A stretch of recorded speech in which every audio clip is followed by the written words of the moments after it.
Ad litteram. Ad litteram. La Constitution expliquée à la lettre. Ad litteram. Par Amel Chehid. Avec le partenariat de l'Association tunisienne de droit constitutionnel. Chères auditrices, chers auditeurs, bonjour et bienvenue à l'écoute d'une nouvelle émission de Ad litteram. On est à notre 27e épisode et je suis ravie de recevoir le professeur Chaouki Gadez qui est initialement enseignant de droit. Bonjour Chaouki. Bonjour. Et qui est actuellement le président de l'Instance nationale de la protection des données personnelles. Et c'est pour cela que dans une autre émission, on va traiter du droit à l'information qui est aussi cité dans la Constitution. Sauf qu'aujourd'hui, Chaouki, nous allons traiter de l'article 24 qui stipule « L'État protège la vie privée, l'inviolabilité du domicile et le secret des correspondances, des communications et des données personnelles ». Le deuxième alinéa de cet article, on le traitera dans une prochaine émission. Commençons donc par cette première partie de l'article 24. Ces différents concepts, Chaouki Gadez, ce sont des droits ? Oui, bien sûr que c'est des droits, puisque c'est clairement établi, mais le problème, c'est que cet alinéa, je l'ai toujours considéré comme étant un fourre-tout. Le constituant avait énormément de droits, et ils se sont amusés à y inclure énormément de choses. Par exemple, le droit à la vie privée, c'est une notion qui n'est définie nulle part. Il n'y a aucune loi de par le monde qui définit ce que c'est que le droit à la vie privée. On va essayer, Chaouki Gadez, d'expliquer et de définir ces différentes notions. Donc, elles sont quatre, je crois. On va commencer par justement la vie privée. La vie privée. Qu'est-ce que la vie privée ? Oui, la vie privée, c'est cet espace que se réserve chaque personne pour pouvoir y vivre loin des yeux et des oreilles de tout le monde. C'est une définition qu'on pourrait donner de cette façon-là, mais en fin de compte, c'est le juge qui détermine quelles sont les limites de la vie privée. Parce que chaque fois qu'il est devant un cas d'immixtion dans cet espace privatif ou privé de les personnes, il dira oui, ça fait partie de la vie privée. Mais si on retournait, qu'on allait chercher où a été cité la première fois dans un texte international cette notion, on trouverait que c'est dans la Déclaration universelle des droits de l'homme qu'on retrouve « nul sera l'objet d'immixtion arbitraire dans sa vie privée ». Mais il ne définit pas ce que c'est que la vie privée. Moi, j'ai envie de vous poser la question, quand je suis dans ma voiture, est-ce que ça fait partie de ma vie privée ou de ma vie publique ? Oui. Quand je suis dans un magasin en train de faire mes courses, quand je suis sur la plage, qui est un endroit public, est-ce que c'est ma vie privée ou c'est la vie publique ? C'est votre vie privée, mais parce que vous êtes une personne publique, on pourrait peut-être réduire cet espace de vie privée. Donc, si vous êtes dans un magasin, on pourrait considérer que c'est Amel Chehid qui y est, donc on pourrait savoir ce qu'elle est en train d'acheter. Mais vous voyez, donc c'est une notion très élastique. Oui. Et c'est le juge qui détermine exactement ce que c'est. Mais regardez la Déclaration universelle, comment elle a pris en considération cet élément-là.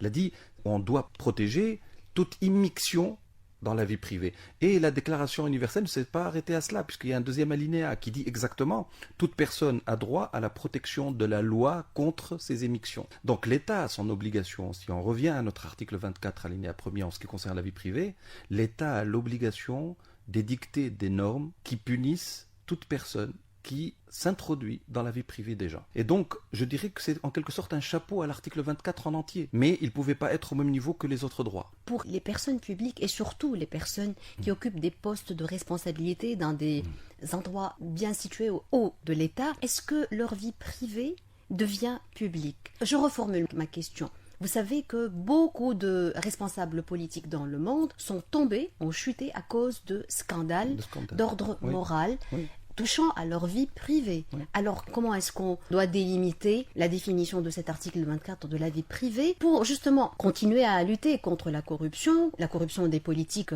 principalement, et en même temps protéger la vie privée ? En fin de compte, la vie privée des personnes publiques s'arrête quand les questions ou les informations qu'on va pouvoir trouver ou pouvoir connaître ont un impact sur leur mission, sur leur activité, en tant que personne publique. Mais si moi, personne publique, j'ai envie d'aller avec ma famille dans un restaurant à l'abri des yeux, il n'y a que les paparazzi qui peuvent prendre des photos. Mais je pourrais leur dire, vous n'avez pas le droit de publier la photo de ma fille, parce que ça reste ma vie privée. D'accord. On a essayé donc de définir la notion de vie privée. On va passer à la deuxième notion qui est l'inviolabilité du domicile. Quand vous êtes chez vous, quand vous rentrez chez vous, que vous fermez la porte de votre maison, personne n'a plus le droit d'y mettre les pieds, pour le dire clairement, y compris l'État. C'est ça, en fin de compte, parce que c'est les immixtions de la part des agents de l'État qui posent problème. Si un voleur vient pour voler chez vous, c'est un acte privé. Et donc là, c'est clair, vous portez plainte et le juge va le condamner puisque tous les codes dans le monde punissent ces actes-là. Mais notre problème, c'est quand l'État s'immisce dans votre intimité et va rentrer chez vous pour voir ou pour prendre ou pour séquestrer, etc., etc. Et c'est pour cela que l'inviolabilité du domicile est prévue par le code pénal en Tunisie. On a un article 256 qui dit « Celui qui, contre le gré du propriétaire, pénètre ou demeure dans un lieu servant d'habitation est puni de l'emprisonnement. » Donc ça concerne généralement et toutes les personnes, quelles qu'elles soient.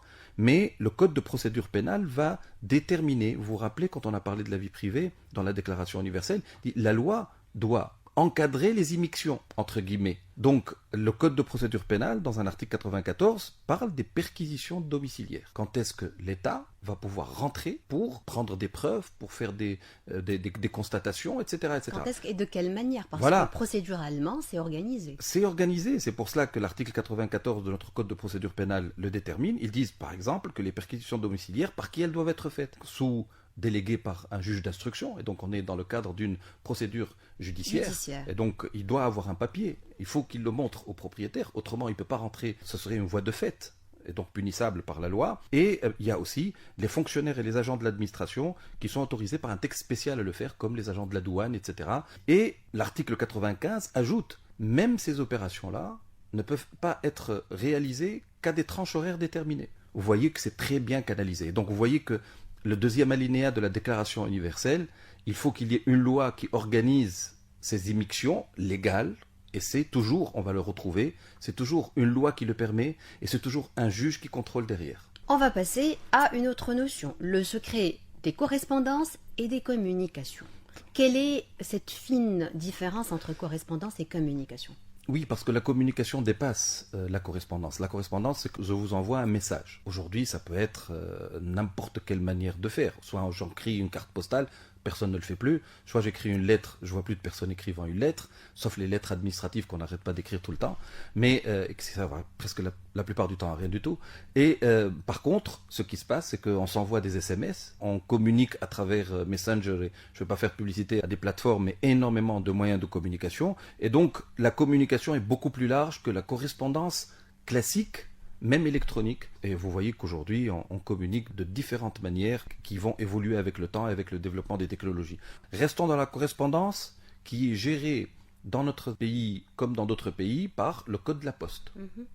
Et le Code de la Poste, qui date de 98, a des articles qui vont mettre en place le droit à l'inviolabilité de la correspondance. Qui fait que, par exemple, l'article 10 va dire « Afin d'assurer l'inviolabilité et le secret des correspondances, il est interdit à tout opérateur agréé, donc toute personne qui est habilitée à prendre votre courrier et à le faire arriver à destination, il lui est interdit de réaliser certaines opérations, divulguer le contenu et l'origine de correspondance, d'ouvrir les correspondances et prendre connaissance de leur contenu. » C'est pour ça que, par exemple, aujourd'hui, même en protecteur de données personnelles, je considère que les factures que l'on envoie maintenant sans enveloppe. Exactement, c'est exactement ce que je voulais dire. Bien sûr, c'est... La Steg, la Sonnette envoie les factures. C'est quelque chose, bien sûr.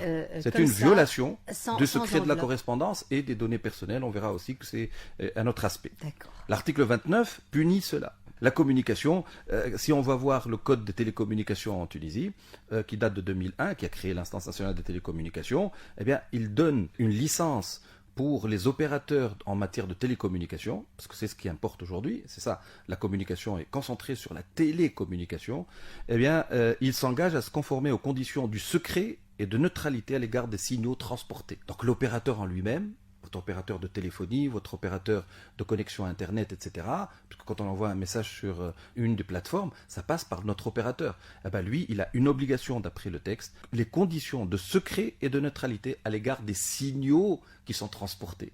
C'est comme ça que se réalise la communication aujourd'hui. On termine alors, Chawki Gadez, par cette dernière notion qui est les données personnelles. C'est la protection des données personnelles dans cet article aussi? Exactement, c'est les données personnelles, parce que quand on parle du domicile, il y a les données personnelles, quand on parle de communication, c'est exactement la même chose, la correspondance, c'est exactement la même chose, et donc je dirais, ça aurait pu être un article où on aurait commencé par les données personnelles. Toute personne, dit l'article, a le droit à la protection des données à caractère personnel relatives à sa vie privée. Par la suite, il continue, comme étant l'un des droits fondamentaux garantis par la Constitution, et ne peuvent être traités, voilà ce qui est important, que dans le cadre de la transparence pour l'individu, bien sûr, la loyauté et le respect, tenez-vous bien, de la dignité humaine. C'est-à-dire qu'on va traiter les données en considérant qu'on est en train de traiter des choses qui concernent une personne, pas un dossier, pas un numéro, une personne. Derrière ces informations, il y a une personne qui a droit à la dignité humaine. On a fait une révolution dont le slogan était dignité humaine. La protection des données, aujourd'hui, dans un monde numérisé, digitalisé, c'est premièrement une consécration de la dignité de l'être humain.